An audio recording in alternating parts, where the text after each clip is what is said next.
നാം ഒരു പുതുവർഷത്തിലേക്ക് പ്രവേശിക്കാൻ പോവുകയാണ്. അഥവാ ഒരു വർഷം കൂടി നമ്മുടെ ജീവിതത്തിൽ നിന്ന് കടന്നുപോയി, മറ്റൊരു വർഷം കൂടി നമ്മുടെ ജീവിതത്തിൽ പൂർത്തിയായി. ഇങ്ങനെയുള്ള കടന്നുപോക്കിൽ ഓരോ വർഷവും കടന്നു പോകുമ്പോൾ നമ്മുടെ ജീവിതത്തിൽ സമയത്തിൻ്റെ വിലയെക്കുറിച്ച്, to know how precious is our time on this earth. നമ്മുടെ സമയം എത്രയോ വിലപ്പെട്ടതാണ്. ഈ ഭൂമിയിലെ ജീവിതത്തിലെ ഓരോ നാളും ഓരോ വർഷവും എത്ര എണ്ണിച്ചുട്ട അപ്പം പോലെ എത്രയോ വിലയേറിയതാണെന്ന് നാം ഗ്രഹിക്കുന്നില്ല. എന്നാൽ ഒരു വർഷം കഴിയുമ്പോഴെങ്കിലും അതേക്കുറിച്ച് നാം ഗൗരവമായി ചിന്തിക്കണം. കഴിഞ്ഞ ജീവിതകാലത്തെക്കുറിച്ച്, നാം ഈ സമയത്തിൻ്റെ വില മനസ്സിലാക്കാതെ നഷ്ടപ്പെടുത്തിയ ജീവിതത്തെക്കുറിച്ച് യഥാർത്ഥമായും നമ്മൾ ദുഃഖിതരായി തീരുന്നുണ്ട്. തിരിച്ചറിവുണ്ടെങ്കിൽ നമുക്ക് ദുഃഖമുണ്ടാവും. പക്ഷേ ആ ദുഃഖം ദുഃഖിച്ചിരിക്കാനല്ല, ഇനിയുള്ള അവശേഷിക്കുന്ന നാളുകൾ ഏറ്റവും ഫലപ്രദമായി, ഏറ്റവും ശക്തിയോടെ നമ്മുടെ ജീവിതം ജീവിച്ചു തീർക്കുവാൻ നാം തീരുമാനിക്കാനുള്ള ഒരു അവസരമാണ് ഇത്. പുതിയ വർഷത്തിലേക്ക് പ്രവേശിക്കുമ്പോൾ നാം ഗൗരവമായി എടുക്കേണ്ട ചില തീരുമാനങ്ങളുണ്ട്. നമ്മുടെ ജീവിതത്തിൻ്റെ നാളുകൾ നാം എണ്ണപ്പെട്ടിരിക്കുന്നു. നമ്മിൽ പലരെ സംബന്ധിച്ചും നമ്മുടെ ജീവിതത്തിൻ്റെ പ്രധാന ഭാഗങ്ങൾ തന്നെ പൂർത്തിയായി കഴിഞ്ഞു.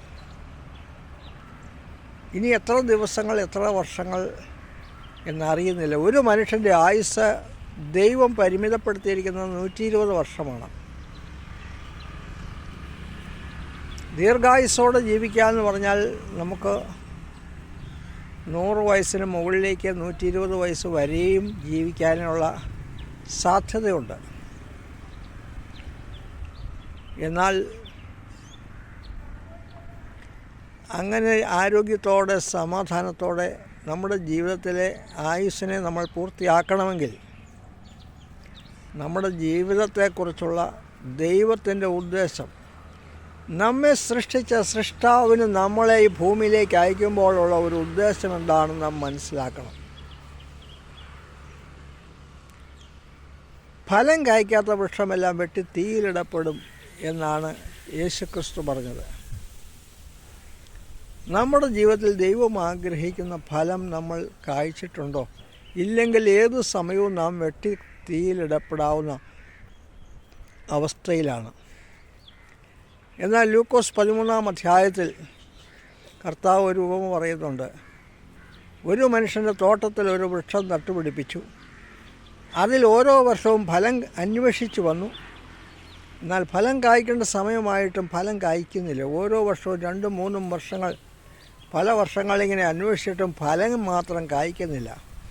അപ്പോൾ ആ പറമ്പിൻ്റെ ഉടമസ്ഥൻ പറഞ്ഞു, ഇതിനെ വെട്ടിക്കളയാ, എന്തിനു വെറുതെ നിലം പാഴാക്കുന്നു. അപ്പോൾ അത് കൃഷിക്കാരനിങ്ങനെ പറഞ്ഞു, ആ പറമ്പിൽ കൃഷി ചെയ്യുന്ന ആ പണിക്കാരനിങ്ങനെ പറഞ്ഞു, ഈ ഒരു വർഷം കൂടെ നിൽക്കട്ടെ, ഈ വർഷം കൂടെ ഫലം കായ്ക്കുമോയെന്നൊന്ന് നോക്കാം, കുറച്ചുകൂടെ വളവും കുറച്ചുകൂടെ ശുശ്രൂഷയും ചെയ്ത് നോക്കാം. എന്നിട്ടും കായ്ക്കുന്നില്ലെങ്കിൽ, ഈ വർഷവും കൂടെ കായ്ക്കുന്നില്ലെങ്കിൽ അതിനെ വെട്ടിക്കളയാം എന്ന് പണിക്കാരൻ പറഞ്ഞു.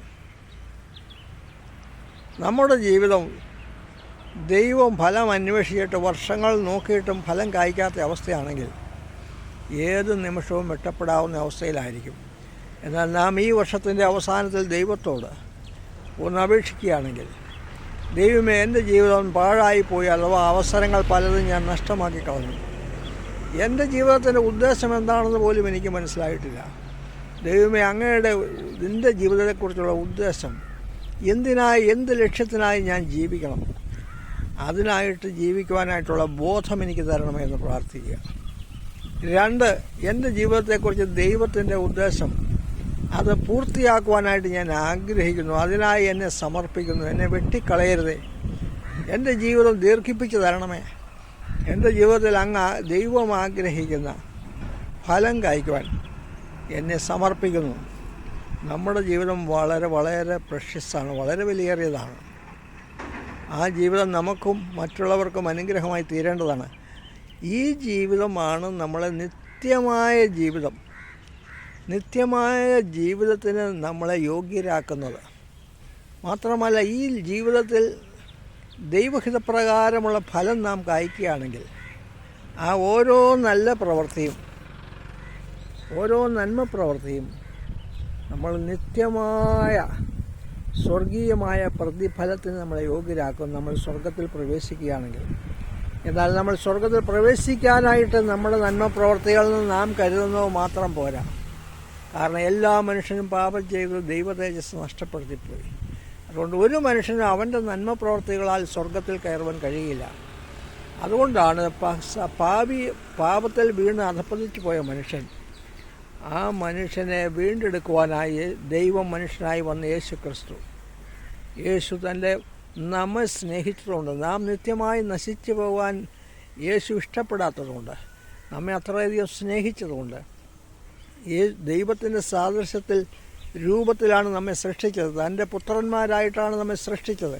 എന്നാൽ നാം പാപം ചെയ്ത് ദൈവത്തിൽ നിന്ന് അകന്ന് വീഴ്ച പറ്റിയതുകൊണ്ട് നമ്മെ വീഴ്ന്നു പോയ മനുഷ്യനെ ദുഷ്ടരെ ശിക്ഷിച്ച് കളയുവാനല്ല, അവനെ എങ്ങനെയും മാനസാന്തരത്തിലേക്ക് നയിച്ച് അവന് വീണ്ടും ഒരു അവസരം കൂടെ കൊടുക്കുവാൻ ദൈവം ആഗ്രഹിച്ചുകൊണ്ടാണ് ദൈവം മനുഷ്യനായി നമ്മെപ്പോലെ ഇറങ്ങി വന്ന് നമ്മുടെ പാപങ്ങളെ കുരിശിൽ ഏറ്റെടുത്തുകൊണ്ട് ഈ യാഗമായി തീർന്നത്. മൂന്നാം നാൾ ഉയർത്തെഴുന്നേറ്റ് നമ്മുടെ രക്ഷയ്ക്കായിട്ട് പിതാവിൻ്റെ വലത്തുഭാഗത്ത് യേശു ക്രിസ്തു ഇരിക്കുന്നു. എന്നാൽ യേശുവാണ് നമുക്ക് വേണ്ടി പക്ഷപാതം ചെയ്യുന്നത്. ഞാൻ ഈ മനുഷ്യന് വേണ്ടി അവനെ രക്ഷിക്കാൻ വേണ്ടി ഞാൻ എൻ്റെ ജീവനെ അർപ്പിച്ചതാണ്. പിതാവേ, അവനൊരവസരം കൂടെ കൊടുക്കണം. അവൻ ഈ വർഷം മാനസാന്തരപ്പെട്ടേക്കും. അതുകൊണ്ട് വീണ്ടും യേശുക്രിസ്തു ലൂക്കോസ് 13 പറയുന്നു, മാനസാന്തരപ്പെടുന്നില്ലെങ്കിൽ നിങ്ങളെല്ലാം അങ്ങനെ തന്നെ നശിച്ചു പോകുമെന്ന് പറഞ്ഞാൽ ഈ ഭൂമിയിലെ ജീവിതം അവസാനിക്കുമെന്ന് മാത്രമല്ല, നിത്യമായ ശിക്ഷാവിധിയിലേക്ക്, നരകാഗ്നിയിലേക്ക് പതിക്കുമെന്നാണ് അർത്ഥം. നിത്യമായ സ്വർഗീയ സന്തോഷം ഈ ലോകത്തിൽ ഒരിക്കലും കാണാൻ കഴിയാത്തത്ര മനോഹരമായ സ്വർഗീയ സന്തോഷം അനുഭവിക്കുന്നതിന് പകരം നിത്യമായ ദണ്ഡനത്തിലേക്ക്, തീയിലേക്ക് തന്നെ നാം ശിക്ഷയ്ക്ക് ഭാഗമായി പിശാചിനായി നിയോഗിച്ചിരിക്കുന്ന ശിക്ഷാവിധിയിലേക്ക് നമ്മളും പതിക്കുമെന്നർത്ഥം. അപ്പം നമ്മൾ അങ്ങനെ ഒരു ദുർവിധി നമുക്കുണ്ടാകാതിരിക്കാൻ, യേശുവേ എന്നെ രക്ഷിക്കണമേ, എൻ്റെ ജീവിതം അങ്ങ് എനിക്ക് വേണ്ടി മരിച്ചുവെന്ന് ഞാൻ വിശ്വസിക്കുന്നു, എൻ്റെ പാപങ്ങളെ അങ്ങ് വഹിച്ചുവെന്ന് ഞാൻ വിശ്വസിക്കുന്നു, എൻ്റെ പാപങ്ങൾ അങ്ങ് എന്നോട് ക്ഷമിച്ച് എനിക്ക് പാപക്ഷമ തന്ന് എന്നെ ദൈവത്തിൻ്റെ ഒരു പുത്രനായി വീണ്ടെടുക്കണമേ എന്ന് അപേക്ഷിക്കണം. അങ്ങനെ അതും യേശുവിൻ്റെ രക്തമാണ് നമ്മെ സകല പാപവും പോക്കി ശുദ്ധീകരിച്ച് വീണ്ടും ദൈവപുത്ര നഷ്ടപ്പെട്ടു പോയ പർദീസ നമുക്ക് വീണ്ടെടുത്തു തരുന്നത്. അപ്പം അതിലൂടെ മാത്രമേ, യേശുവിൻ്റെ രക്തത്തിൻ്റെ വിലയായിട്ട് മാത്രമേ നമുക്ക് സ്വർഗത്തിൽ പ്രവേശനത്തിന് അർഹത ലഭിക്കുകയുള്ളൂ.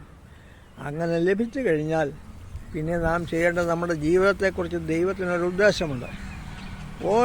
നമ്മുടെ ഓരോ ജീവിതവും, ഓരോ ദിവസവും, ഓരോ സമയവും നന്മ പ്രവർത്തികളാൽ, ദൈവം പ്രസാദിക്കുന്ന നന്മ പ്രവർത്തികളാൽ നമ്മൾ സമ്പുഷ്ടമാക്കണമെന്നാണ് ദൈവം ആഗ്രഹിക്കുന്നത്.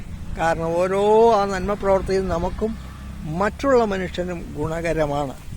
അതിൻ്റെ ഭാഗമാണ് ഇപ്പോൾ നിങ്ങളോട് ഇത് പറയുന്നത്. കാരണം മറ്റു മനുഷ്യനെ സഹായിക്കുവാൻ, അവനെ രക്ഷിക്കുവാനായിട്ട് ചെയ്യേണ്ട ഒരു കടമയായിട്ടാണ് ഈ വീഡിയോയും പ്രസിദ്ധീകരിക്കുന്നത്.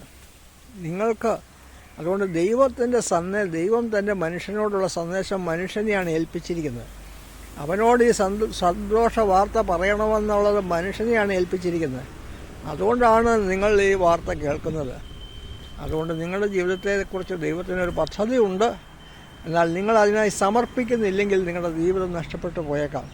അതുകൊണ്ട് ഈ വർഷത്തിൻ്റെ ഈ സമയത്ത് ദൈവമേ, എൻ്റെ ജീവിതം അങ്ങേയ്ക്കായി സമർപ്പിക്കുന്നു. എൻ്റെ ജീവിതത്തെക്കുറിച്ചുള്ള അങ്ങയുടെ പദ്ധതി എൻ്റെ ജീവിതത്തിൽ നിറവേറണമേ. അതിന് എൻ്റെ ജീവിതത്തിൻ്റെ നാളുകൾ ദൈവഹിതപ്രകാരം പ്രയോജനപരമായി ജീവിക്കുവാനായി എന്നെ സമർപ്പിക്കുന്നു.